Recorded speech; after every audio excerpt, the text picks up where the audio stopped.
ইফাতারা সুমন আপনি লিখেছেন, আমি শুনেছি কোনো মুসলিম কোনো খারাপ চিন্তা করলে যতক্ষণ না সে তা উচ্চারণ করে বা কার্যে পরিণত করে ততক্ষণ কোনো গুনাহ হয় না। তাহলে মনে মনে কোনো ভালো চিন্তা, ইস্তেগফার বা দোয়া পড়লে ঠোঁট না নাড়ালে কি দোয়া গ্রহণযোগ্য হবে? দেখুন, কোনো খারাপ চিন্তা করলে যতক্ষণ পর্যন্ত সে সেটা কাজে পরিণত না করে ততক্ষণ পর্যন্ত তার কোনো গুনাহ লেখা হয় না। এটি আপনি সঠিক শুনেছেন এবং নবী করিম সাল্লাল্লাহু আলাইহি ওয়াসাল্লামের হাদিস রয়েছে পরিষ্কারভাবে। সেটি হলো মান হাম্মা বিসাইয়্যাতিন ফালাম ইয়ামালহা লাম তুকতাব ওয়া ইন আমালাহা কুতিবাত। নবী সাল্লাল্লাহু আলাইহি ওয়াসাল্লাম বলেছেন, সহিহ মুসলিম হাদিসটি বর্ণিত হয়েছে যে কোনো ব্যক্তি কোনো খারাপ কাজের চিন্তা যখন মনে করেছে এবং সে স্থির করেছে করবে কিন্তু সে কাজটি করেনি। তো এর ফলে তার কোনো গুনাহ লেখা হয় না যেহেতু সে করেনি।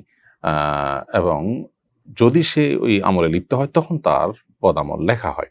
আর কোনো হাদিসে আছে কেউ খারাপ কাজ করার চিন্তা করার পর যদি সে সেখান থেকে ফিরে আসে না করে তাহলে বরং সে সওয়াব পায়, কারণ খারাপ কাজ থেকে সে ফিরে এসেছে সেজন্য। এর বিপরীতে নবী সাল্লাল্লাহু আলাইহি ওয়াসাল্লাম বলেছেন একই হাদিসে, যেটি আবু হুরায়রা রাদিয়াল্লাহু আনহু বর্ণনা করেছেন, সহিহ মুসলিমে বর্ণিত হয়েছে, সেটি হলো মান হাম্মা বিহাসানাতিন ফালাম ইয়ামালহা কুতিবাত লাহু হাসানা। যে ব্যক্তি কোনো ভালো কাজ করবার সংকল্প করেছে অথচ করতে পারে নাই, তাকে একটি ভালো কাজের সওয়াব দেওয়া হবে। এটা হলো কোনো ভালো কাজ করার প্রতিজ্ঞা, মন্দ কাজ করার প্রতিজ্ঞা বা ইচ্ছা পোষণ করলে সেটির কথা। আপনি যে বিষয়টি উল্লেখ করেছেন সেটি হলো যে মনে মনে দোয়া করলে, ইস্তেগফার করলে সেটা কাউন্ট হবে না কেন? উত্তর হলো যে মনে মনে দোয়া ইস্তেগফার করলে সেটাও কাউন্ট হবে। সে দোয়া আল্লাহ তাআলা শুনবেন। তবে হ্যাঁ, কোরআন এবং সুন্নাহয় যেখানে আপনাকে কোনো দোয়া পাঠ করতে বলা হয়েছে, যেখানে কোনো কিছু বলতে বলা হয়েছে, সেখানে পাঠ করতে যেতে বলা হয়েছে পাঠই করতে হবে। আ সেটা আপনি মনে মনে করলে হবে না। কারণ ধরুন কোনো একটা টেকনোলজি আছে যে টাচ করতে হবে, তাহলে আপনি সেটা টাচ করার আগ পর্যন্ত কাজ করবে না। আবার অন্য কোনোটা হতে পারে যে আপনি টাচ করতে হবে না। আপনি অন্য কিছু করলেই সেটা হবে। তাহলে সেক্ষেত্রে সেটাতেই হবে।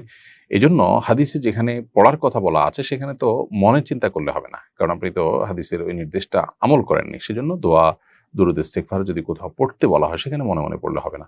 এমনি আপনি মনে মনে যখন পড়বেন তখন আপনার কাছে সওয়াব পাবেন। অতএব ২ টা ২ জিনিস। আর তাছাড়া খারাপ কাজের ক্ষেত্রে খারাপ চিন্তা করার পরও আল্লাহ তাআলা সেটা লেখেন না। এটা আল্লাহ তাআলার অনুগ্রহ। অতএব ওইটার সাথে অন্য সবগুলোকে গুলিয়ে ফেলার কোনো কারণ নেই। খোলাসা কথা হলো, নির্যাস হলো যে আপনি মনে মনে খারাপ চিন্তা করার পরও সেটা লিপিবদ্ধ হয় না। এটা আল্লাহ তাআলার অনুগ্রহ। আবার একইভাবে মনে মনে যদি আপনি ভালো কাজ করার কোনো সংকল্প করেন সেটাও কিন্তু আপনি আল্লাহর কাছে সওয়াব পাবেন। অর্থাৎ আপনি যেমনটি মনে করছেন যে মনে মনে সওয়াব চিন্তা করলে সওয়াব হয় না, তা না। হ্যাঁ, আপনি যেটি বলছেন যে দুরূদ, দোয়া, ইস্তেগফার এগুলো মনে মনে পড়লে সেটা গ্রহণযোগ্য হয় কিনা? উত্তর হলো সেটা হবে না। কারণ হাদিসে তো পাঠ করতে বলা হয়েছে বিধায় পাঠ করতে হবে আপনাকে।